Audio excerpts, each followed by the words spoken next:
Então, às vezes, quando você é só o cara que oferece uma solução, uma tecnologia, para você é indiferente. Se o cara vendeu tudo, você enxerga como sucesso.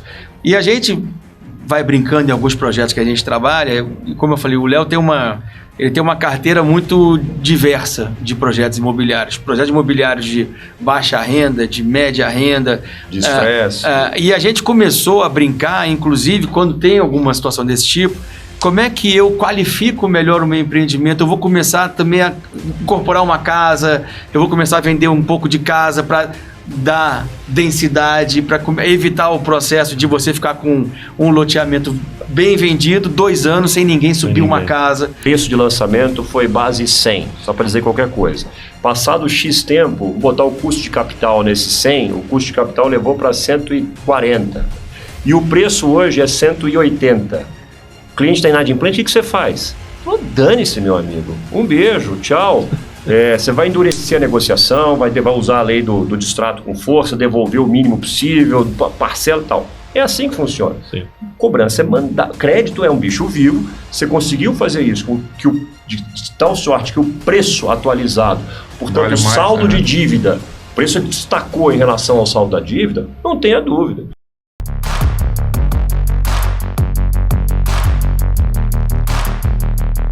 Bem-vindo a mais um episódio do Conteúdo Mobcast. Hoje nós vamos falar de gestão de recebíveis, mas com inovação, não é isso?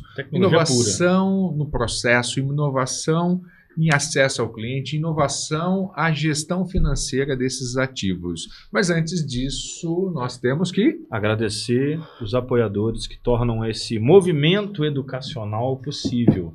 E aí, rapidamente, antes da gente passar a bola para os nossos convidados, hoje é dose double. Agradecer a Black Marketing, minha agência que trabalha especificamente com o mercado imobiliário, ajuda tanto imobiliárias quanto lançamentos imobiliários a terem mais performance de resultado. Queria agradecer também o pessoal... A Atmo Investimento Imobiliário, que ajuda você a escolher melhor os seus ativos e buscar mais rentabilidade. Tem também o pessoal da Xstay, né, Clebson, que recebe a gente com estadias inteligentes em vários lugares do Brasil. E agora... está oferecendo serviço de consultoria para você que é incorporador, consultor e quer desenvolver um mercado de hospedagem no conceito Airbnb, ou até hoteleiro também, né? Exato. Agradecer também ao pessoal do Upstate, que trabalha também com tecnologia e com consultoria para a parte de locação de imobiliárias. Então, se você faz isso, conheça o trabalho do Upstate, que eu tenho certeza que, assim como eu, vocês vão gostar. Queria agradecer o pessoal da Housee, da Oracle e da Sistemas Plenos, que sempre apoiam a gente. E deixei por último para agradecer o apoio e, obviamente, aceitar o convite, o pessoal da ARC para falar com a gente.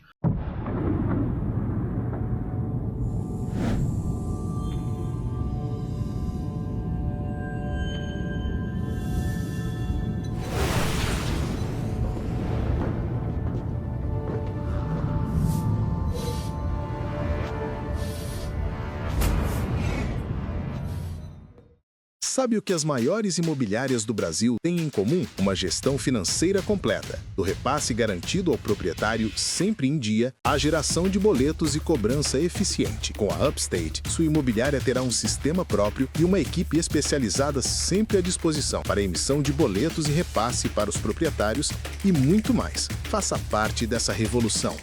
Dono de imobiliária? Está preparado para o futuro? Hoje, representados aqui pelo Léo e pelo Márcio. Já tô cheio de intimidade, mas é Leonardo Paranaguá, tá certo?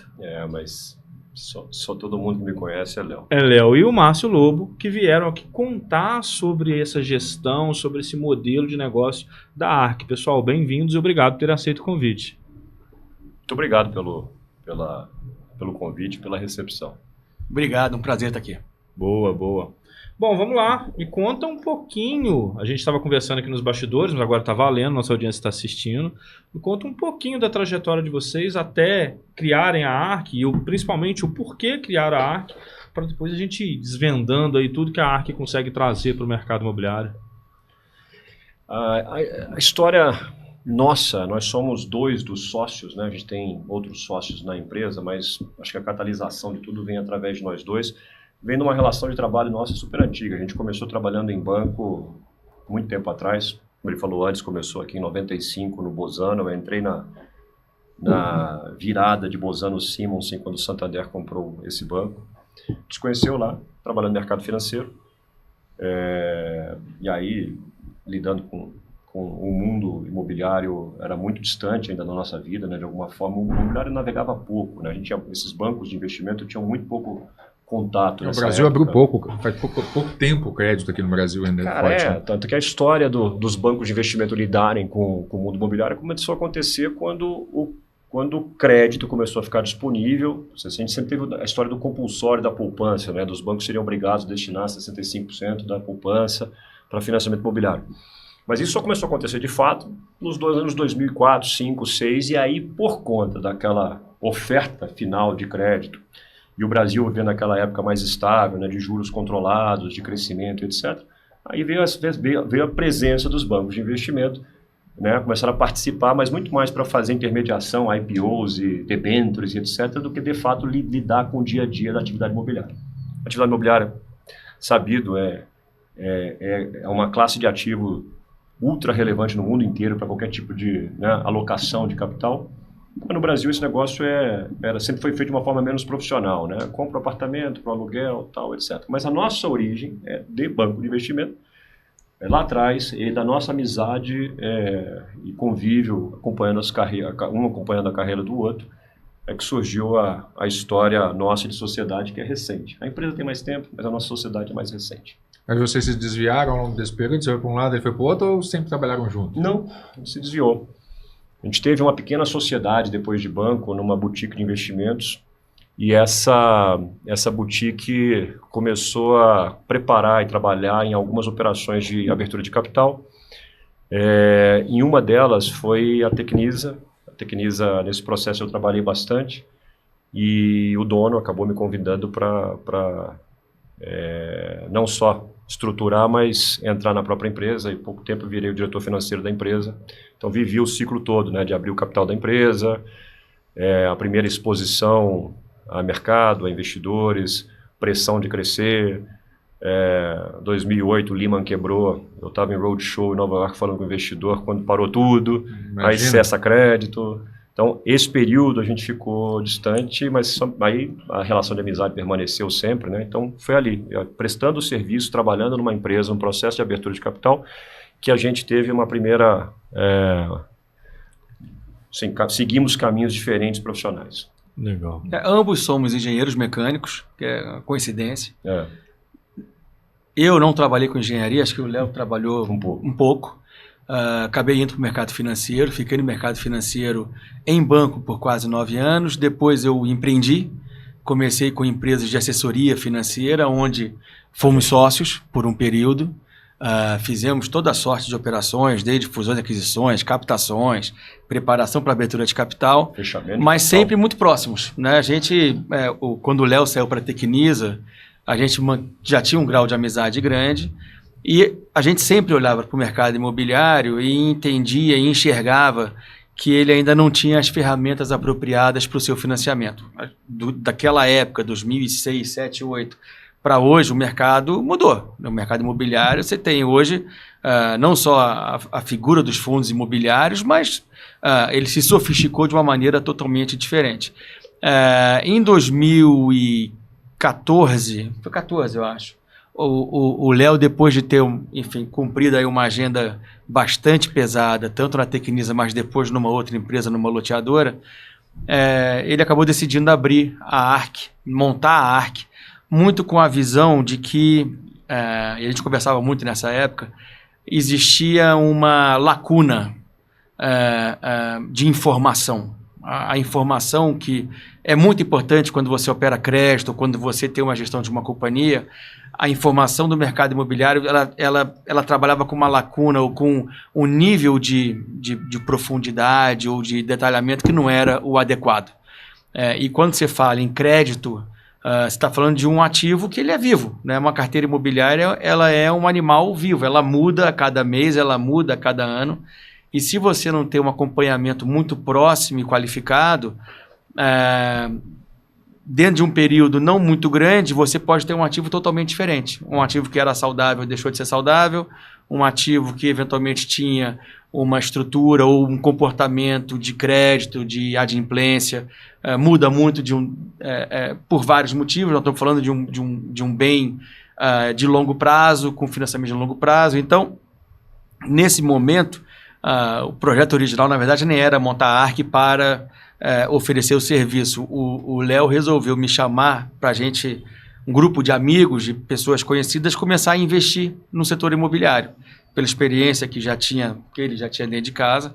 E aí ele falou, olha, a forma de eu ter tranquilidade, de eu dormir, é montar uma estrutura que todo mundo vai ter governança, né? Vai ter uma governança, uma visibilidade das carteiras que a gente, porventura, financiar. E aí, nesse momento, começa a ARC, e eu provoquei ele, falei, cara, por que não vende para os outros? Por que nós vamos ficar só para a gente? Esse é um produto que eu gosto, né? E eu costumo brincar que eu gosto de negócios que geram receita recorrente, que estejam dentro do fluxo operacional de empresas. E aí a ARC surge, né? Ela acaba se desenvolvendo por um bom tempo. Em 2022, aproximadamente, eu entrei formalmente no capital. Eu era, entre aspas, não vou nem chamar o termo conselheiro, mas era um amigo próximo. Se preocupa, né? Mas aí eu acabei entrando no capital da companhia e a gente fez um movimento, na verdade não é uma aposta, eu acho que é mais uma constatação. Quando você trabalha com muito volume de informação, qualquer processo de manualização, ele gera um risco muito grande de erro, ele gera um risco muito grande de qualidade, né? Então, como a gente está falando aqui basicamente em muitos números, planilhas, enfim, não é prudente você ter um processo muito manualizado. E nessa trajetória aí recente que a gente está encampando juntos, a gente acabou investindo muito, seja através da aquisição de alguns sistemas ou de empresas que a gente acabou identificando, mas principalmente analisando o negócio como um negócio que ele tem um motor de tecnologia absolutamente relevante para não só melhorar o processamento em termos de agilidade, de qualidade, mas principalmente para fazer com que essa ferramenta seja uma ferramenta de trabalho, de apoio para o incorporador ou de apoio para o investidor, reduzindo esse gap, reduzindo essa discrepância de informações. Então, tecnologia nesse sentido virou um motor relevante para o nosso negócio. A gente tem um sócio que é focado em tecnologia. Acho que foi o lugar que a gente mais gastou dinheiro, é o lugar que mais custa para a gente em termos de investimento, mas ao mesmo tempo é o lugar que está nos colocando numa condição de realmente fazer a diferença para os nossos clientes. Eu ia até falar, assim, o clique dessa história ele é de lá de trás, tá? Assim, só para a tecnologia a gente resolveu investir bastante agora, mas aonde surgiu o evento tecnologia como relevante, ele é de 2013, 12, 13, nessa segunda empresa que eu comecei como diretor financeiro, acabei assumindo a empresa como CEO, que vivia uma investida por fundo de private equity, uma confusão danada, tinha empresa com 70 canteiros de obra parados pelo Brasil inteiro, era uma confusão enorme e com muitos CRIs emitidos. Se você voltar naquela época, eram poucos os fundos imobiliários. Legislação de fundo imobiliário da década de 90, mas eles começaram a surgir ali nos anos 2000 alguma coisa. Nessa época tinha, sei lá, 10 casas, 15 casas que faziam alguma coisa, era meio concentrado, né? Mas a gente já tinha um volume, tinha um estoque, essa empresa tinha um estoque de, na época, mais de 700 milhões de CRIs emitidos. Era bastante coisa, concentrado. E essa empresa passando por dificuldade, e a gente tinha um credor, que era um banco, que tinha acho que o maior CRI, o maior conjunto de CRIs era de um banco, que na época se utilizava do que era a securitizadora dos bancos, a famosa Cibrasec, que foi se transformando ao longo do caminho. E vieram na discussão da crise para falar comigo, falou assim, cara, você tem uma quantidade de X de garantia desenquadrada. Na época, o Léo desenquadrou aqui 6 milhões dos 80, uma coisa do tipo assim. Eu falei, cara, não muda o fato de a gente estar em crise e não conseguir resolver esse assunto agora, mas não são 6, são 9, né? Desenquadrou mais. A gente rodava um batch em cima da base de dados diariamente e botava num Power BI com muito mais, chamar de analytics aqui, né? cruzava score de Serasa contra inadimplência para descobrir qual era o sweet spot, aqui, onde funcionava legal para poder vender e gerir. Quer dizer, a gente dentro de casa, com um back-office razoavelmente simples e um Power BI, conseguia enxergar tudo e todo mundo envolvido na cadeia, securitizadora, fiduciário, tal, o credor, cara, absolutamente perdidos e distantes, né, nessa relação. Falou, pô, peraí, então assim, não tem jeito, né? A cadeia de fornecedores que vivem em cima do crédito imobiliário, ela tem uma defasagem e um erro embutido. E dado esse volume, o assunto é tecnologia. A empresa, obviamente, começou com tecnologia mais simples, mas aí, finalmente, nessa configuração que a gente fez recente, com o Márcio entrando, esse novo sócio, aí sim a gente deu uns saltos, né? A própria tecnologia mudou muito de lá para cá. E eu acho que a gente também entendeu, né? O negócio nasceu com um papel, né, de fazer um pouco esse acompanhamento do risco de crédito e dar um conforto para quem investisse nesses projetos imobiliários conosco, mas ao longo dessa trajetória, esse negócio mudou. A gente começou a entender que na medida que eu estou acompanhando o recebível, a gente começou a enxergar também que a gestão do recebível é um problema ou é uma dificuldade para as empresas, não para as grandes, eventualmente, que podem ter um pouco mais de estrutura, mas as empresas que eventualmente não têm um tamanho tão relevante, elas têm dificuldade em todo o processo de atualização dos seus títulos, de acompanhamento, de baixa, de cobrança, de gestão de inadimplência. Então a gente começou a enxergar que parte da solução estava dentro de casa. Então era relativamente simples a gente conseguir, com investimento, trazendo tecnologia, acoplando mais funcionalidades na nossa plataforma, a gente atender a essa dor, que é uma dor, na nossa visão, evidente, que é a dor de você conseguir cobrar com eficiência, conseguir monitorar a sua carteira, conseguir gerir a sua carteira, conseguir enxergar o que você tem de fluxo financeiro previsto para os seus próximos meses, conseguir olhar para o retrovisor e entender o que você tem de atraso, de inadimplência, como é que é o comportamento de quem está atrasando a conta com você, e você atuar de maneira assertiva. A gente está chegando num ponto no nosso sistema em que eu consigo já diferenciar, isso aqui é um spoiler, que ainda não está 100% pronto, nós estamos em piloto, mas eu consigo diferenciar um mutuário que tem um comportamento de pontualidade adequado, vis-à-vis um mutuário que tem um comportamento de pontualidade não adequado. E eu não deveria tratar esses dois indivíduos da mesma forma. Eu tenho um cara que é pontual, que é previsível, e eventualmente um outro cara que tem uma situação um pouco mais estressada. Eu não deveria tratar os dois igual. Eu deveria ter ferramentas que me permitissem e que empoderassem o nosso cliente, seja ele incorporador, a avaliar a sua carteira com nível de detalhamento e profundidade que é importante, e atuar também de maneira direcionada. Não é você jogar uma bomba quando tem alguém que só está fazendo só teve um imprevisto, né? O cara que teve uma dificuldade momentânea não deveria ser tratado como um inadimplente, quanto mais, né? Então, quando a gente começa a entrar na gestão, a gente começa a enxergar que isso vai também distensionando a atividade do incorporador, que não foi feito para fazer gestão. Alguns, eventualmente, criaram bancos que o lastro é imobiliário, mas a grande maioria são desenvolvedores, pessoas que querem desenvolver o negócio imobiliário, e a carteira vira quase como uma obrigação. Né? Ô, Márcio, vou voltar um pouquinho, só para esclarecer para a nossa audiência, o produto que nós estamos falando aqui. Porque como vocês começaram a contar a história, pela uma necessidade pessoal de vocês, de investimento, mas principalmente de governança, transparência e dados, vocês começaram a perceber que existia algo que poderia ser feito e explorado no mercado, que era conveniente a vocês. À medida que vocês foram andando, eu falei assim, caramba, isso aqui é bom para mim, pode ser bom para o mercado também. Nós estamos falando aqui da gestão de dados, de recebíveis, de carteira. Mas hoje, para o cliente, para quem está nos assistindo aqui, o principal produto de vocês, ele é a gestão em si, ou também a possibilidade dos clientes acessarem vocês para comprarem crédito de clientes que vocês possam ter na carteira. Vocês têm esse tipo de produto também ou não? Olha, o foco nosso é mais a gestão de recebíveis para incorporadores, para dar segurança, transparência, criar uma base para compliance. Como que eu posso definir isso mais claramente para quem está nos ouvindo hoje? Eu diria que a gente hoje é uma plataforma, né? Então, como plataforma, eu atendo tanto o incorporador quanto o investidor.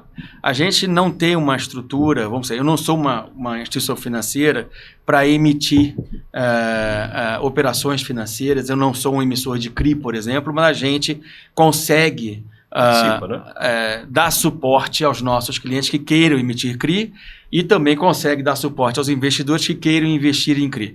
O nosso negócio primário hoje, o que é, vamos chamar assim, o nosso principal negócio é exatamente o que você falou, é trazer governança na gestão do recebível. E de que maneira? Incorporando ferramentas que ajudam o incorporador a ter o controle efetivo do seu recebível, seja eu vou dar um exemplo, você tem um cara que emite ou que vende um imóvel em 100 parcelas. Os meus sistemas permitem que eu faça a atualização monetária, e não só a atualização monetária, mas todo o pacote de cálculos e dados necessários, quanto de juros aquela parcela representa, quanto de principal aquela parcela representa, que são informações importantes, tanto para o mutuário quanto para quem está vendendo, eu consigo fazer isso de maneira automatizada.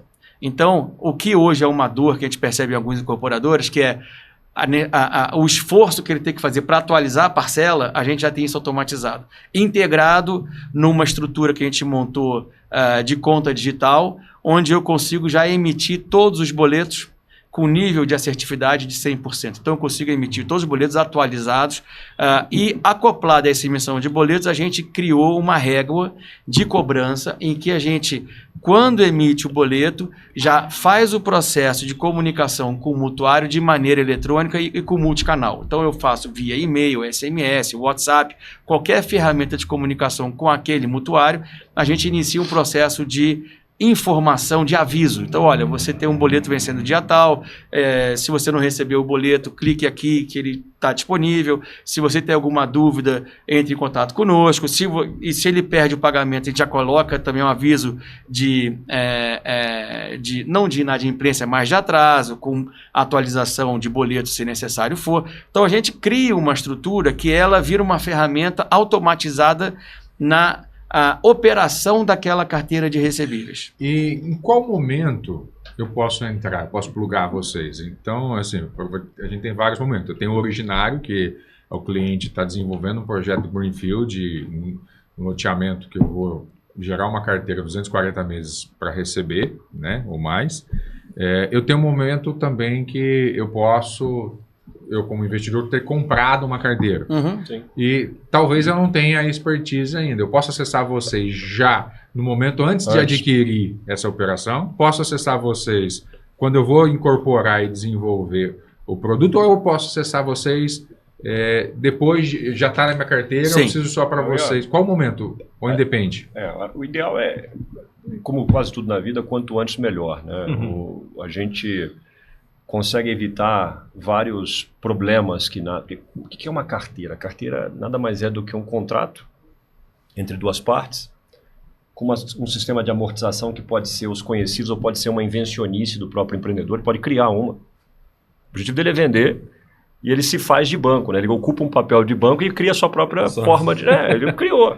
Escolhi desse jeito. Não, mas não, cara, você vai pegar na região do agro, tem muita carteira de empreendimento imobiliário cujas parcelas relevantes se encaixam na época da colheita. E paga sim soja. Tem carteira cuja moeda é soja, cara. Eu sou da região do café. E lá, difícil você lançar sem um plano safra. Por exemplo. Então, sim. Essas coisas não vão mudar porque a gente quer, né? Elas são o que são. Cada região tem suas características, vão ser assim, para primeiro de alta renda, baixa renda, carteira longa, carteira curta, cada um vai ter sua história. Mas assim, o ideal é que quanto mais cedo, melhor, porque a gente faz um trabalho preparatório para deixar esse cara, primeiro, ter a boa gestão. Ele, como empreendedor, tem uma boa gestão de qualidade, num modelo de custo variável, né? Ele só vai pagar se tiver atividade. deixou de ter atividade, ele deixa de ter o custo, quer dizer, não fica mantendo estrutura. E com o nível de tecnologia, de evolução, de cuidado, que esse é o jogo de ter uma empresa de serviço, né? Você ganhar escala e ser capaz de prover o melhor possível para o cara que não faria sozinho isso jamais. E até expertise. Você tem um time que é especializado naquele assunto específico que não deveria ser o seu core business. Mas a gente entra, cara, na definição do contrato. Eu acho que isso é um ponto importante. No melhor contrato possível. Porque no fim das contas, a gente está transformando este contrato numa moeda.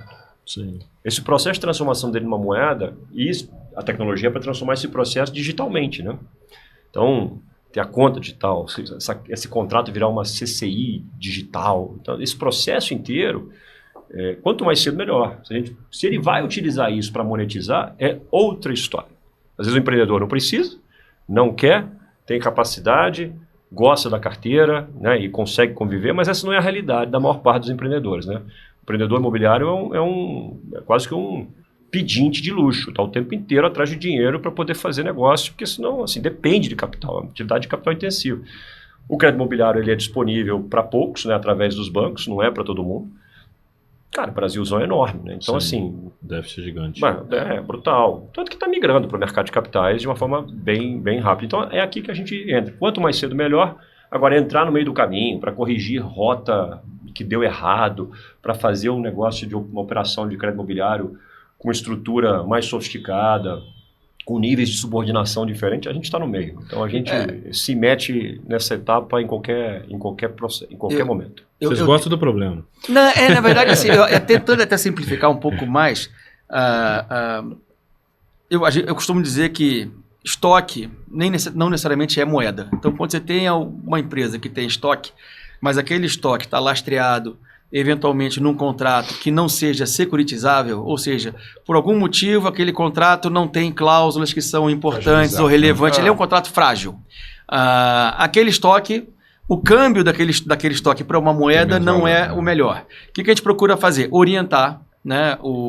Nós temos hoje na nossa estrutura, a gente tem uma estrutura jurídica especializada em direito imobiliário, porque ele entra em várias etapas do processo, que orienta o nosso cliente a trabalhar com cláusulas ou com modelos de contrato que sejam aderentes a um movimento futuro de securitização. Então, é melhor não começar errado, começar idealmente com um modelo de contrato mais adequado. Semana retrasada a gente teve um call com um empreendedor do sul de Santa Catarina que veio discutir coisas que são simples assim no nosso mundo. Você sabe que na verdade não pode juro composto. Eu falei, cara, discussão de legislação é um barato, né? O cara quer estar absolutamente 100% aderente a tudo. A prática é todo mundo cobra composto, e aí vai discutir se vai ser na SAC, na praia. O que não pode é cobrar um ao mês, que aí capitalizou, vai para 12,68, né? Passou dos 12. Só a instituição financeira pode fazer isso. Mas o cara preocupado em como vai conviver com o ERP, que não consegue fazer... Tem muito ERP que fala, pô, o cara está tão desacostumado, fala assim, não, eu só faço juros simples. Eu quero fazer juros simples. Não, o ERP falou, não consigo processar esse negócio. O cara bolando uma fórmula para encaixar. Então, assim, isso é antecipação. Ele veio antes para discutir, ver qual era o nosso entendimento jurídico sobre o assunto. Te deu assim, cara, aqui você pode fazer sem problema nenhum. Como é que eu faço para rodar, se eu quiser rodar desse jeito, com a tecnologia, para poder ter o mesmo efeito sem ter que ficar fazendo puxadinhos e amarrados no negócio? Então, assim, isso é uma baita de uma antecipação. Respondendo ainda a sua pergunta, então é recomendável entrar num lançamento para você sair com um contrato bem feito, para você já sair... Inclusive, a gente dá suporte na Secretaria de Vendas, a gente ajuda, se necessário for, na análise de crédito, mas você já sair dentro, né, na largada... tem vantagens, mas não necessariamente isso é impeditivo para que eu tenha uma carteira já pronta, rodando. A gente faz, normalmente o que a gente faz é um processo de auditoria daquela carteira, porque no final das contas, nós estamos falando que a ARC pode fazer, mas a gente tem eu não vou dizer que é um resultado secundário, a gente tem na verdade a gente gera um valor estruturado para o nosso cliente, que é a certificação daquele contrato. Quando esse contrato ele é analisado por nós e a gente passa a fazer ou o monitoramento ou a gestão daquele recebível, como nós somos uma empresa que tem a qualificação de uma servicer financeira, a gente certifica que aquele contrato está devidamente auditado permanentemente pelos nossos sistemas. E isso é uma condição, normalmente, quase que uma condição precedente para você fazer uma operação de mercado de capitais. Se eu faço no começo, ele já sai com essa certificação na largada, melhor. Mas eu posso fazer com o contrato já em curso. A gente normalmente faz uma auditoria financeira e jurídica para ter a confirmação de todas as qualificações daquele crédito. E aí a gente certifica aquele crédito a partir daquele momento e passa a fazer o monitoramento ou a gestão efetiva a partir daquele momento. Esse estoque virou moeda, porque agora ele está certificado. Então eu tenho um estoque. E a nossa auditoria é diferente de uma auditoria da Price, por exemplo. Por quê? Porque a Price faz uma auditoria de balanço. Uma empresa de auditoria normal, ela audita balanço, audita a cada 6 meses, a cada 1 ano. O nosso trabalho é de acompanhamento e monitoramento permanente. De lastro, né? Lastro. É diário. Ele tira a foto e eu faço o filme. Eu não faço o filme da empresa inteira, mas eu faço o filme do recebível. E aí isso tem um valor para o investidor. Certo. Tem para o incorporador, mas para o investidor é condição básica, porque ele não compra o filme, ele não compra a foto, ele compra o filme. Então tem essa vantagem adicional. E eu até queria entrar nessa... Vamos deixar eles falarem mais. Nesse aspecto. Não, vocês são vocês são as estrelas. A gente falou muito do incorporador que quer lançar, que precisa de ajuda, em que momento que ele entra e tal, ficou claro.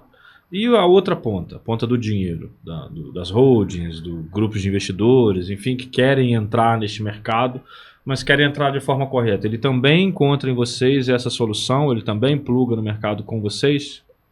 A nossa ideia nesse projeto, a gente está em algum lugar no meio do caminho, né? Tem uma coisa tem o que a gente era, o que a gente já virou, história da conta, né, com a conta digital, com um BAS por trás, atualização desse recebível real time, né? Real time, pagou, não pagou, real time, ele está atualizado, dashboard e tal. Então isso já está disponível. A gente sim quer agora espalhar essa tecnologia na forma de um cockpitzinho, de um dashboard, para o investidor. Falou assim, cara, já entendi, né? Eu sei o que eu quero, consegui entender o que é relevante nesse mundo. Agora, o que e onde e como comprar, né? O que ele vai fazer? As fontes de originação são diversas. Muita coisa aparece no nosso colo. Não é o nosso negócio ficar dando nem rating, nem dizer se é bom, se é ruim, nem nada, né? A gente criou tecnologia para durante a vida desse crédito, né? dessa operação ou dos contratos, ser o cara que vai dar a tal da transparência que você usou logo no começo, assim, real time, o tempo inteiro. É isso. Obviamente, circula no nosso, né, orbita em torno do nosso universo, mundo, né? Operação de tudo quanto é lado o tempo inteiro, porque a gente está necessariamente ligado, plugado a uma série de fundos. Então, o cara que quer monetizar o ativo dele, né? Falou, preciso levantar grana, preciso financiar uma obra, você conhece, acha que esse aqui tem perfil para quem, fulano, tal, etc. Então, de uma forma, diria que mais... não na camada do negócio, mas uma forma mais... de bate-papo, a gente consegue fazer essas conexões, né? A gente consegue orientar, eu acho que fulano aqui consegue sim fazer essa operação e tal, e a gente liga essas pontas sempre que acha que tem um fit e que está ok, né? Acho que o negócio funciona bem. Vendo o que vocês estão falando, assim, eu trabalho muito com originação de ativo. E eu compro carteira para os meus clientes. Então a gente faz essa operação, eu conheço bem e entendo quando você fala dessa questão da governança, porque eu analiso sempre a compliance que está por trás antes de fazer a aquisição. E a grande maioria, a desvalorização de uma carteira é exatamente o lastro que ela não tem, ou num contrato que não está previsto, a transferência da carteira, a cessão, ou qualquer outro tipo, ou mesmo coisa simples. Às vezes a unidade que está vendida, ela está dada em garantia para a prefeitura, e aí fala, cara, como é que você vendeu a unidade e agora eu não posso te comprar ela? Mas peraí, eu estou recebendo. Tudo bem, você está recebendo, mas você está ilegal, você está recebendo uma coisa que você não podia ter vendido. Aqui ela está vinculada à entrega da infraestrutura aqui, então eu não posso entrar nesse risco. Você tem 1/3 do seu loteamento que você vendeu e eu não posso comprar. Porque senão eu estou assumindo um passivo seu. Né? Então, o que vocês entram nessa parte eu acho que vocês fazem uma compliance também em cima dessas operações, porque muitas vezes eu entro num cara que é o investidor privado, não tem uma visão institucional, e ele acha que está tudo redondinho. Não, mas é que eu tenho um contrato de permuta aqui, ó, tá parcelado, fez o permutante está na SPE, e dentro da SPE aqui tá tudo vendido certinho, mas não é simples, vendeu unidade que não podia vender, e acontece, muito comum no Brasil. Né? Mas isso que você está falando é um conhecimento mais específico de quem está com o pé muito mais enfiado na roça do que a média, né? Por que eu estou levantando isso? Eu estou falando que a gente faz um pouco disso porque nós mantivemos, eu comecei a fazer isso e mantenho até hoje, uma atividade de investimento paralela, que não é a da empresa, a empresa prestadora de serviço. Mas aí você começa a conhecer exatamente o que você falou. Isso aqui está dado em garantia para a obra para o município. O município declara, tem que estar aqui. Eu conheço a concessionária de água, de luz de vários estados no Brasil para saber qual é o nível de complexidade de cada uma delas. Né? Então, essas coisas, esse qualitativo mais rico né? Eu conheço um bocado de lugar. Eu sei falar de um monte de estado, de padrão de renda diferente. Por quê? Porque eu meti a mão nessas coisas. Né? Carteira estressada. Então, um businesszinho aqui de carteira estressada. É bom, é ruim, é péssimo. Mas o que você está falando é isso. Eu estou levantando essa bola, por quê? Porque uma definição de quem está nos ouvindo aqui, entender um pouco melhor o trabalho de vocês. Né? Então, o que eu vejo, pensando eu como cliente aqui, é falar assim, peraí, por que eu vou entregar a carteira na sua mão se eu já faço isso? Sem hoje? dúvida. Né? Eu acho que é o primeiro passo, eu acho que essa multidisciplinaridade de conhecimentos e de produtos no próprio portfólio vai garantir para quem está escolhendo investir na ARC o que vai me diferenciar. Porque hoje, muitas vezes, eu não quero abrir mão da minha carteira. Por que eu vou abrir mão da minha carteira? A gente entende perfeitamente isso. E todo empreendedor, ele tem a convicção de que ele é o melhor cara para gerir a carteira dele. E eu não estou dizendo que ele não é. Ele pode fazer a gestão da carteira dele. O que eu estou entregando é uma ferramenta para ele, assim, no cenário mais light, ele vai continuar gerindo o cliente dele. Eu só estou dizendo para ele, cara, monta o teu contrato assim. Vamos fazer deste jeito. Tá aqui uma plataforma que você vai enxergar real time o que está acontecendo. Sem arredondamento, que é uma coisa que acontece nos cálculos dos ERPs de mercado, são todos convivem com arredondamentos. Ela é precisa, perfeita, real time e te custa custo variável barato. É isso que a gente está fazendo. E ele quer pilota? gerir? Pode gerir. Ele pode pilotar, mas a gente não precisa pilotar. Se ele for monetizar, se ele for fazer uma operação entregar CD, etc., e o investidor falar assim, cara, pode fazer, mas eu tenho uma regra, eu tenho uma cláusula aqui, se você falhar, se a tua performance cair, eu transfiro para o outro fazer. Funciona super bem. Essa diligência que é feita, ele pluga e tem essa diligência do mesmo jeito? Exatamente. E ela passa desde a financeira à jurídica. Jurídica e financeira. Eu para certificar o contrato dele, preciso fazer a diligência. Se eu não fizer a diligência, eu até posso fazer a cobrança, posso fazer o monitoramento, posso fazer a gestão, o risco da carteira, mas eu não vou certificar aquela carteira. O que a gente fez, a história da tecnologia, foi muito para poder encurtar esse lead time todo. Eu quero fazer uma diligência jurídica. Podia levar semanas, dependendo do tamanho da carteira, eu transformei em horas. Uma diligência financeira, idem, né?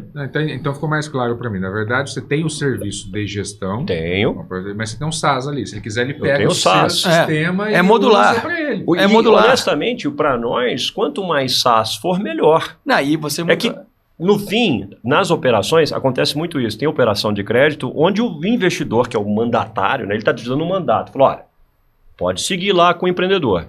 Se porventura a performance cair, sei lá, e aí se ele cria uma escadinha abaixo, eu vou apertar um botão, eu quero que mude para você e aí já está na tecnologia, eu não preciso fazer tombamentos, não precisa fazer nada disso. O que a gente encontra? A gente encontra muito, vamos olhar para o incorporador. O incorporador, ele fala assim, eu não quero perder contato com o meu cliente. Idealmente então, para nós, fica com ele. A gestão tem que ser minha, o contato tem que ser meu, o atendimento tem que ser meu, problema zero para a gente. Mas se você usar o nosso sistema, você vai fazer isso de uma maneira muito mais eficiente, porque o processo de emissão de contas a receber fica muito mais automatizado e você dá o suporte para o seu cliente. Usando a nossa estrutura, eu inclusive consigo disponibilizar para ele a memória de cálculo de uma parcela, que normalmente costuma ser uma dor de cabeça, que o cliente recebe em casa, não concordo com esse número, vai fazer a conta dele, certamente nunca vai bater com a conta que está ali, ele vai ligar para a empresa, perguntar como é que chegou nessa conta. Se a gente tiver o processo de cobrança dentro de casa, eu apresento para ele a memória de cálculo, sem nenhum problema, mas eu não preciso ter a relação com o cliente dele. Eu crio um portal do mutuário, na nossa estrutura a gente tem um portal do mutuário, onde o mutuário consegue tirar dúvidas simples automaticamente. A gente tem uma estrutura de cobrança especializada, serviço, né? Mas a nossa estrutura de cobrança humanizada, ela está muito mais para a cauda longa, quer dizer, para o cara que já está dando problema, e aí a gente começa a entrar com o processo de combinar a cobrança com a execução. A gente tem, como eu falei, a gente tem uma estrutura jurídica com 10 advogados especializados em imobiliário. E se a gente vai para a execução, a gente cria uma dobradinha que eu tenho um cobrador, uma estrutura de cobrança técnica, e eu tenho uma execução.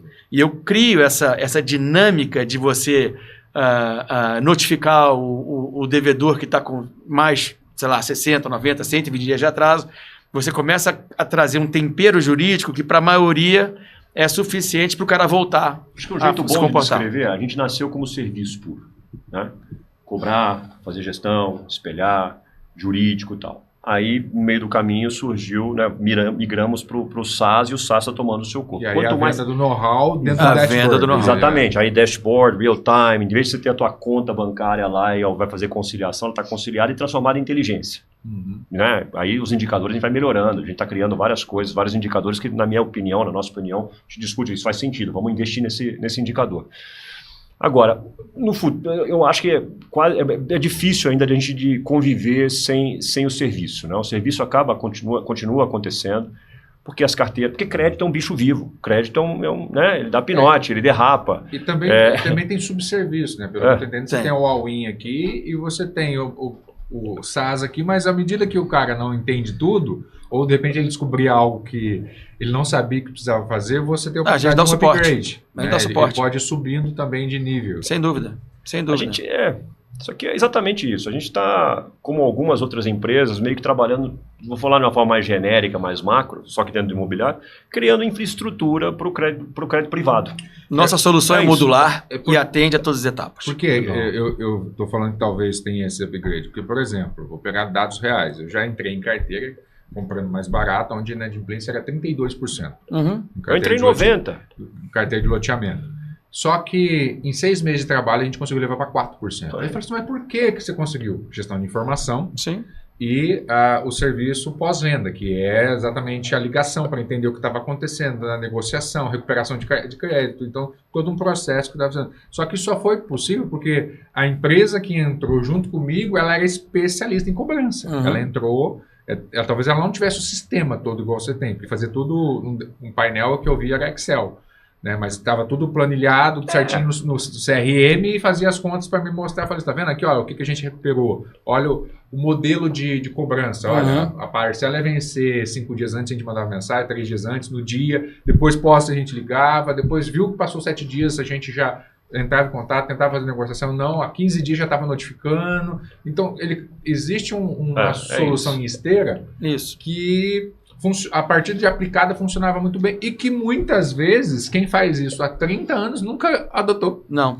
E é o que a gente oferece, porque como eu falei, a gente combinou todo o processo de atualização financeira dos contratos, com todo o processo de emissão das cobranças, acoplando nisso uma régua que ela é customizada para fazer essa cobrança, para você fazer os avisos de vencimento, os avisos de não pagamento, e a depender do módulo que o nosso cliente contratar, a gente vai chegar até eventualmente a um processo de recuperação efetivamente, que aí entra com a nossa estrutura jurídica fazendo o processo de recuperação. Eu vou executar uma alienação fiduciária, eu vou notificar o cara, eu vou levar esse imóvel para leilão. Aí a gente vai usar a ferramenta que for disponível e que tiver adequada àquele contrato específico. Porque alguns contratos não têm alienação fiduciária, por exemplo, então você não tem nem o que executar. A gente está plugado nos ERPs do mercado via API, então eu consigo monitorar contrato, estoque, carteira exatamente ali, né, e dali que a gente extrai informação e está ligado. CRM idem, né, o principal CRM do mercado, então a gente está plugado via API. Estamos agora fazendo um teste para depois a gente E para o cliente que nem usa isso, tem cliente que não usa CRM, não usa ERP, eu não vou dizer que a gente vai ser um ERP porque o nosso não é o papel, mas pelo menos para a gestão financeira da carteira dele, a gente cumpre perfeitamente esse papel. A gente implementa os contratos dentro do nosso sistema e opera como se fosse um ERP financeiro para ele. Só que sem contas a pagar, sem nada, né? Só focado... E um ponto que você falou, que a gente tem percebido, e o mercado, o Léo costuma falar isso, o mercado imobiliário, ele tem como ele é muito longo, e em se falando em Brasil, é um mercado que ele vai passar por no mínimo uma crise, mas pelo menos 2 provavelmente. Né? Então a gente fala, ao longo do vento da carteira, no horizonte de 10 anos, você vai ter 2 crises relativamente potentes nesse período.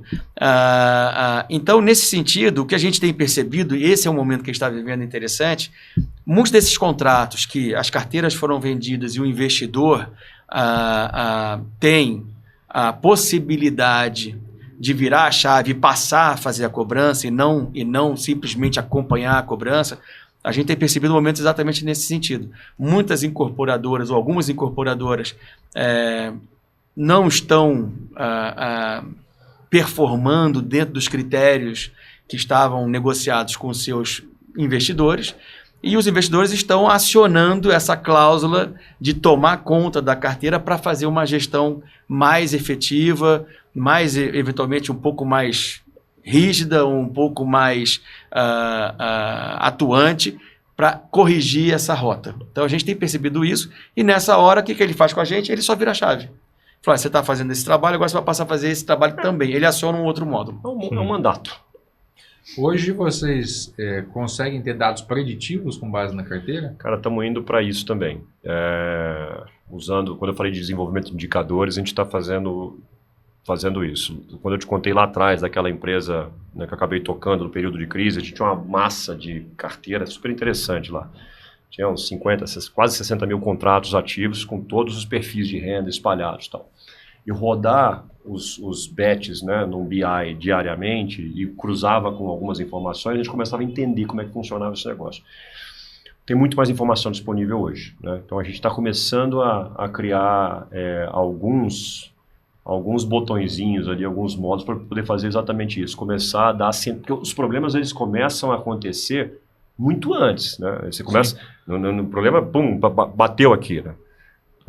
Muito antes disso, ele começa a dar sinais. Tinha sintoma. A gente está botando esses sensores aqui a colar para saber quais são os sinais relevantes que a gente tem que ler para falar, isso aqui está com cara de que a tendência é essa e isso deve acontecer. Era até minha próxima pergunta, porque você falou de um mercado lá atrás, onde você trabalhava com BI e cruzando dados. Exatamente. Hoje você tem inteligência artificial. Muito. Que aprende com os dados e vai te dando. Aí vocês falaram que o maior investimento de vocês é na tecnologia. Eu falava, o que vocês já têm dentro dessa parte de IA? O que vocês estão desenvolvendo?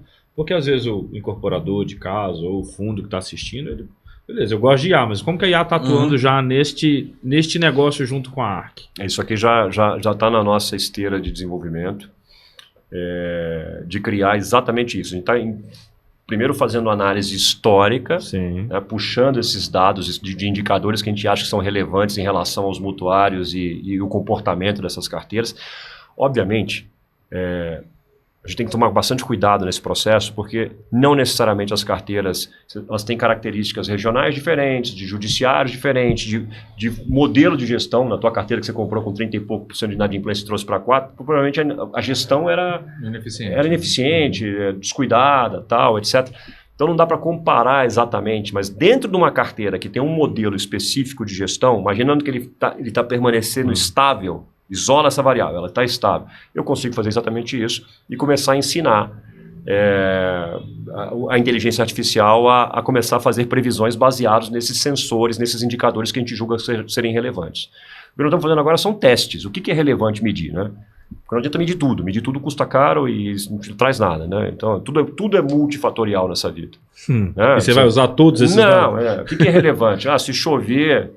E se não sei o que, se a temperatura, se o PIB, se o dólar, não adianta, não adianta ficar assim. Talvez ponderar a inflação com Selic e a taxa de atraso. Você já começa 3 itens que você começa a olhar. Manteve durante muito tempo, tá vendo que está atrasando 2, 3 dias, começa a dar sinal. E os sinais que se refletem na vida de crédito do cliente. O score dele caiu. O score é um reflexo legal, ele é perfeito? Não, mas ele é legal. O score diz um pouco. Quando eu fiz a primeira análise de score, eu comecei a entender. Falei, pô, o cara não precisa ter um puta score para ser um pagador que está ok na inadimplência, que eu acho ok para loteamento, por exemplo. Que é diferente da inadimplência que você tem que aceitar num apartamento dentro da cidade, que é o que você vai morar. São bichos totalmente distintos, né? Como deve ser a do cartão de crédito completamente diferente. Cada um é de um jeito.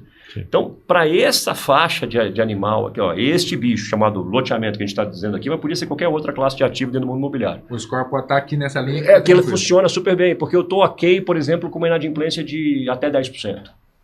Vou dar um número qualquer aqui. Você falou que trouxe para 4%. Uhum. Eu acho impossível chegar em 4%, dependendo do segmento de renda e aonde for. 7, 8, para uma média assim, de um pouco de carteira mais pontual, mais alta renda, mais desejada, e uma outra mais daquele cara que está lutando ali para poder pagar. Depende do que você está fazendo, né? Então, assim, as análises têm que levar em conta essas diferenças entre carteiras e o modelo de gestão. Quando está embaixo da nossa gestão, a gente sabe que o modelo é um só. Né? Desde que... Perdão, não é que é um só. A gente segue mandato, né? Mas a gente sabe como a gente está atuando. O dono da carteira é que é o dono do mandato. Por vezes é melhor ter a dúvida de receber do que a certeza de não receber, né? Tá uma puta crise que fala, cara, não força demais que o cara, você vai dar a chance para ele dar chilique e ir embora. Então, tudo isso é mandato. E esse processo de educar ou de trazer inteligência artificial, tenho certeza que vai dar indicadores para a gente para ser um pouco mais preditivo. E pegando até um parâmetro que você falou ali, eu acho que os dados em si, a gente tem mais de falar assim que o dado é coerente. Para mim, muitas vezes é subjetivo a análise. Dependendo de como você parametriza a inteligência artificial, a subjetividade vai existir na informação que está lá.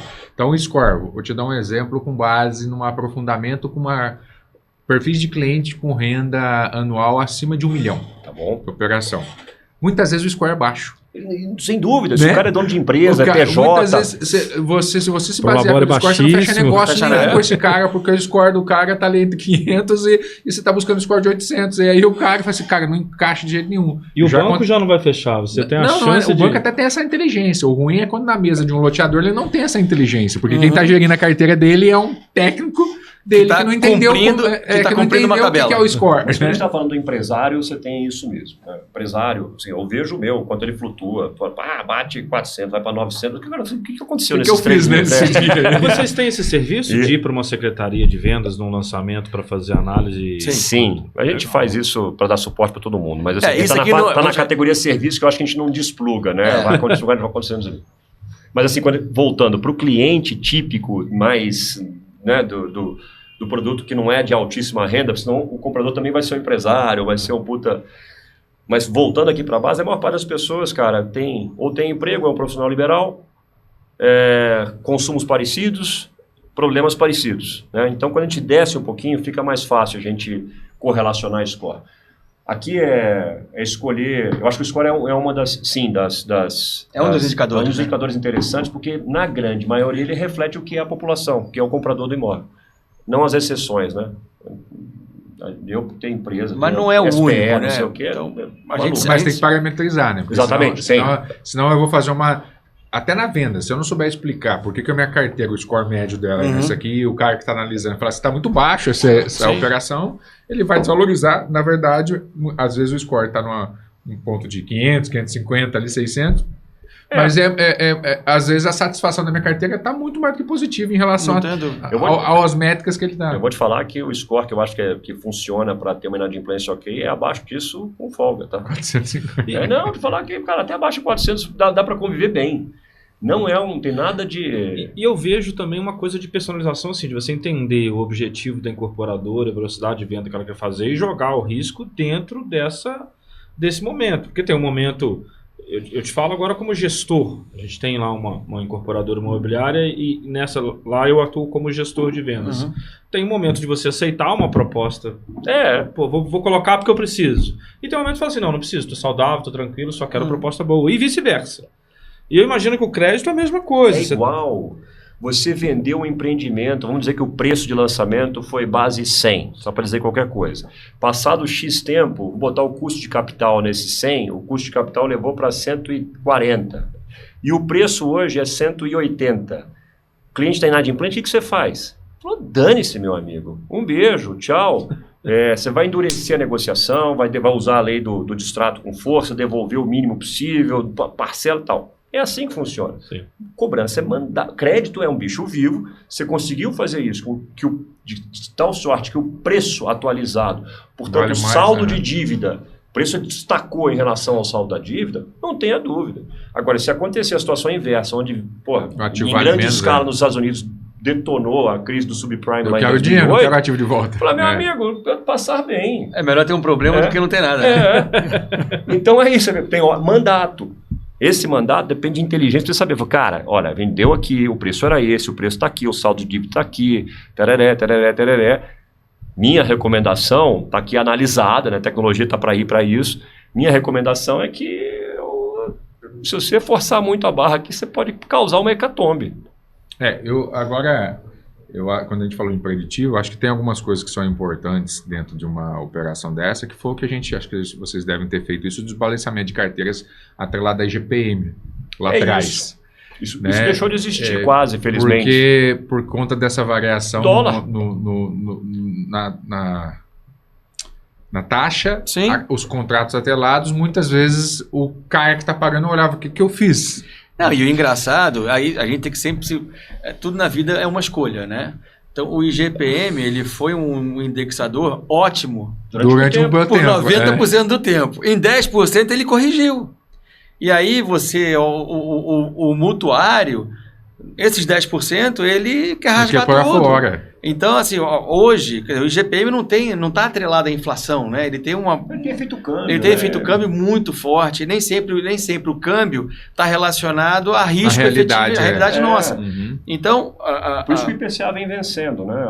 A gente tem percebido, não é nenhuma migração, mas o fortalecimento do IPCA. Eu acho que para o incorporador é bom, porque ele passa a ter um pouco de certeza do que é a tabela dele, do que é a projeção de recebível dele. O IGPM, por causa dessa volatilidade, vai perdendo espaço, mas acontece muito dessa... Eu fiz um investimento lá em 2014, que foi super bem até ficar muito mal. Vendeu 70% junto com os amigos, sócios lá, e era na cidade de Macaé. Explodiu a Lava Jato, a gente tinha a camada de crise do Brasil, do estado do Rio de Janeiro, do petróleo e a da Petrobras. A cidade achatou. Então, tudo tinha vendido super bem. E aí eu tomei... Itaboraí também sofreu muito nessa época. A gente tinha uma dívida nas costas que era IPCA mais alguma coisa. O IPCA naquele ano foi quase 11, 15, foi quase 11. Se eu conseguia repassar alguma coisa para algum cliente, eu perdi todo. Acabou. Então, a verdade é que este cara na ponta, você vai tentando passar tudo que dá. Mas assim, o IGPM para mim é um perigoso, né? Por conta desse efeito do câmbio. Mas a vida real é isso. Tem vezes que nem isso você consegue repassar para frente, porque fica super complexo. Por isso que o crédito é um bicho que você tem que ter muito... E é aqui que está um bom exemplo do que é profissionalizar e enfiar tecnologia, entender dados, prever o que vai acontecer e se antecipando a esses problemas. Saber o preço de venda e saber construir ganho de preço. Mas não deixar as coisas escapulir, como você falou, ou seja, ter uma estrutura de cobrança eficiente. Disponibilizar essa eficiência para que o incorporador não tenha um problema na gestão, no básico. Porque o arroz com feijão é você cobrar e receber, né? E quando você não faz isso, e não faz isso com eficiência, todo o resto vira secundário. Então... E eu acho que quando a gente fala fazer análise antecipada, já aconteceu o caso, eu acho que isso ajuda a evitar, que por exemplo, tem clientes que, não por falta de expertise, você faz uma carteira de 120, 240, 360, às vezes está 420 meses uma carteira.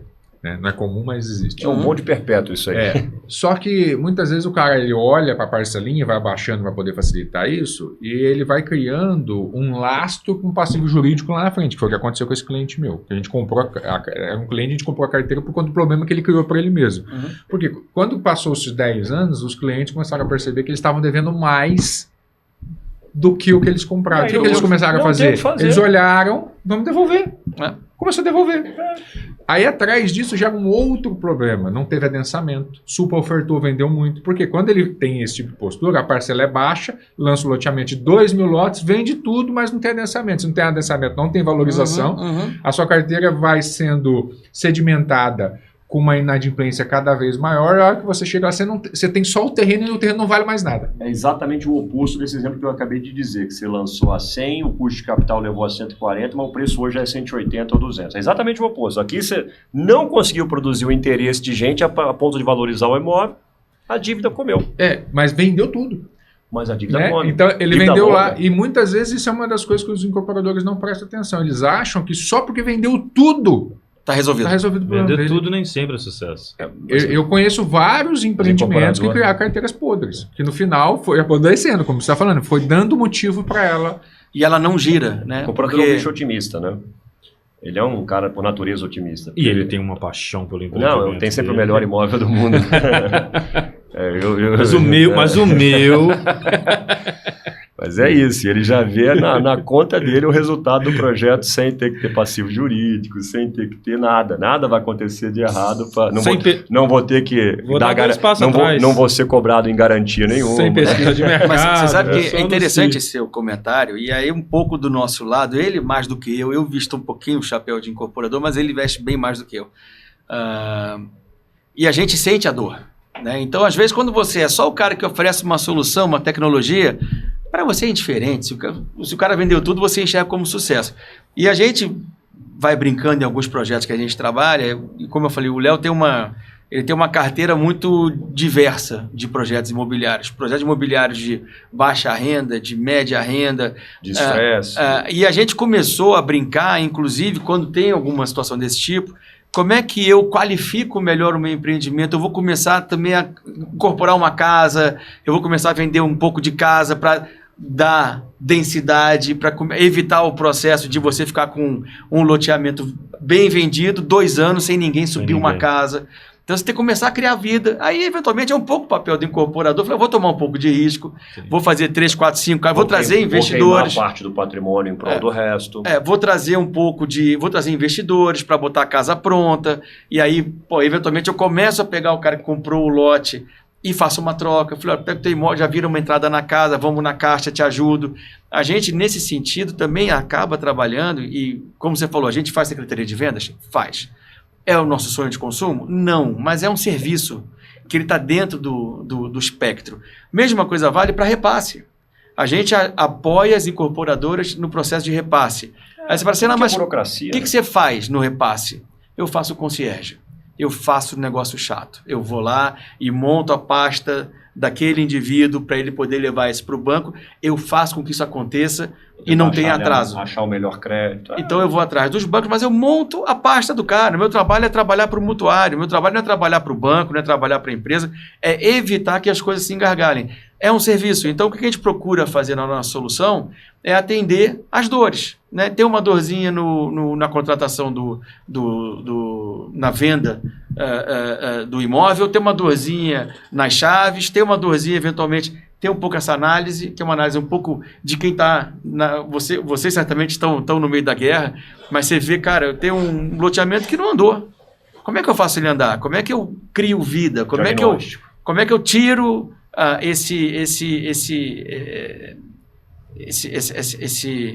essa sinuca, né? Como é que eu saio dessa sinuca? Então a gente, por viver um pouco também o outro lado da mesa, a gente também acaba trabalhando nesse sentido.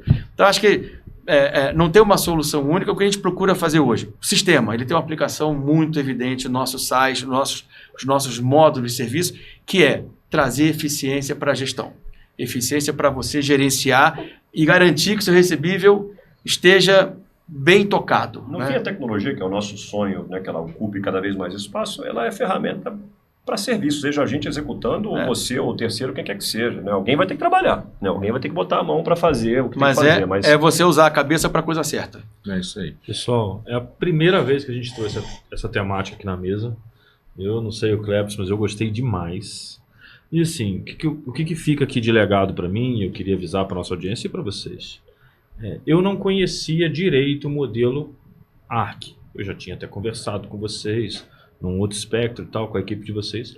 Mas hoje, vendo a cabeça de vocês por trás e o cuidado com as informações, com as métricas, com os números, ficou assim, muito claro para mim. E talvez a gente tenha que fazer mais um episódio Para a gente continuar, porque eu realmente vi que tem muito assunto aí. O que você sentiu, Cleber? Não, assunto denso. O incorporador precisa entender a importância da gestão da informação em cima dessa carteira. E eu falo até a gestão comercial dessa carteira, porque ele é um negócio dentro do próprio negócio. Sem dúvida. É o papel de banco. Que ele acha que vendeu, mas não, ele tem um outro negócio ali para falar. E por isso que eu concordo contigo, tem que fazer um outro episódio, mas eu faço uma provocação aqui. Se você nos assistiu até aqui e gerou dúvida, eu acho que a oportunidade que você tem é de contatar, né, entrar em contato com o Márcio e com a equipe aqui e tentar se aprofundar mais, porque se gerou dúvida é que você tem esse problema. Se gerou dúvida na sua carteira, se talvez você bateu no peito e falou assim, não, isso aqui eu já faço, mas eles estão falando, não é tão bem assim, entre em contato, porque eu acho que você pode se surpreender, principalmente, não quer abrir mão da carteira? Acesse o sistema, comece a usar o sistema, você pode aprender muito com isso. E você pode estar no YouTube, pode estar no Spotify, vai estar na descrição, na legenda, todos os contatos do pessoal da ARC, mas eu quero abrir para vocês esse espaço para vocês falarem. O cara está com dúvida, está com dor, tem lá um negócio para gerenciar melhor com eficiência, como que ele acha vocês, onde que ele o canal de contato de vocês? Acho que o mais fácil é o site, né? Tá lá o www.e-arc.com e aí os outros, acho que esse é o melhor. Aí tem todas as informações ali dentro que vão direcionar, telefone e tal, e-mail de contato. Nós, como bons dinossauros, a gente acaba sempre renegando o poder, mas as mídias sociais, nós temos nossas mídias sociais ativas em Instagram, LinkedIn. Quem nos trouxe aqui foi o Guilherme, que vai estar dando a solução nesse nosso lado mais... O Guilherme, que é a pessoa que está responsável hoje. Estou com ele lá nessa batalha. É isso aí, para nos ajudar a comunicação, que eu acho que o grande desafio nosso é a comunicação nesse aspecto, de mostrar que existem soluções que podem facilitar a vida empresa só de engenheiro, do nosso cliente.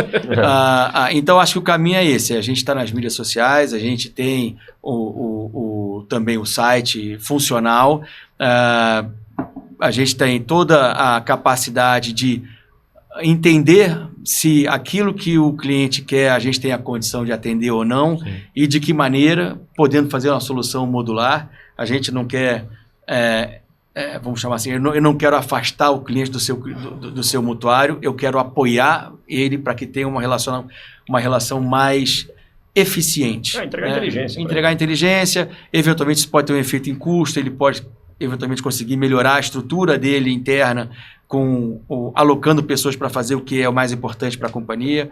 Então, assim, a gente está à disposição para atender a todos, vai ser um prazer. Legal. Bom, se você escutou esse episódio até agora ou assistiu, tenho certeza que você tem envolvimento nessa área da incorporação ou dos fundos, de lançamento, enfim. Aí o que você vai fazer, Cleber? Dá uma recomendação para o cara de casa. Primeira coisa, dá o like aí e depois você pode compartilhar. Se você ainda não segue o canal, aperta o sininho aí em cima, você vai receber sempre em primeira mão quando a gente postar um vídeo aqui. E fez sentido, compartilha para o amigo incorporador, para aquele que faz gestão de carteira, mostra o que você ouviu aqui e talvez ele possa estar precisando dessa orientação. Queria agradecer mais uma vez todos os parceiros, inclusive a ARC, que tornam esse movimento educacional viável e possível, porque não é fácil. Nós saímos cada um de um estado do país para estar aqui em São Paulo promovendo isso. Queria agradecer vocês, queria agradecer o tempo de vocês de sentar aqui na mesa, de estar aqui abrindo para a gente o conhecimento, o modelo de negócio, enfim. Então, de coração mesmo, muito obrigado. Espero que a gente se encontre de novo aqui na mesa para falar de mais coisas com o mercado. Só convidarem. Sem dúvida, agradeço aí pela oportunidade de estar com vocês, o tempo que vocês dedicaram para a gente e estamos à disposição. Legal. No próximo vocês vão estar, mas nesse aqui vocês não estão. Clebson, fala aí do Puro Suco. Olha, a gente não pode deixar de falar, se você não assistiu, teve preguiça, né?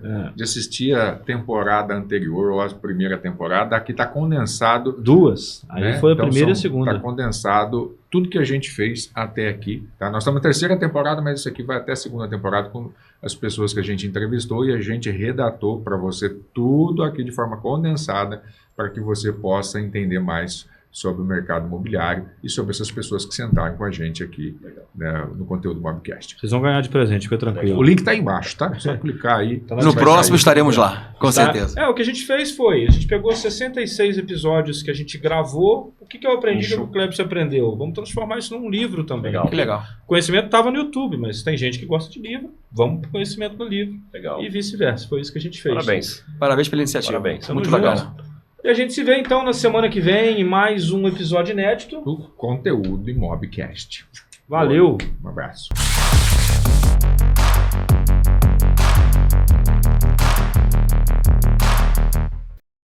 Pronto para deixar o passado para trás e dar o próximo passo nas vistorias? Com o Pleno Vistoria, tudo fica mais ágil e simples. São mais de 25 mil vistorias e 8 milhões de mídias geradas todo mês. E não é por acaso que somos o número 1 em funcionalidades e volume de uso no Brasil. Nosso compromisso? Ouvir nossos clientes e melhorar sempre. E caso surja qualquer dúvida, você tem suporte 24 horas e atendimento humano de verdade. Pleno Vistoria, mais que um app, é a ferramenta que transforma suas vistorias em uma rotina ágil e plena.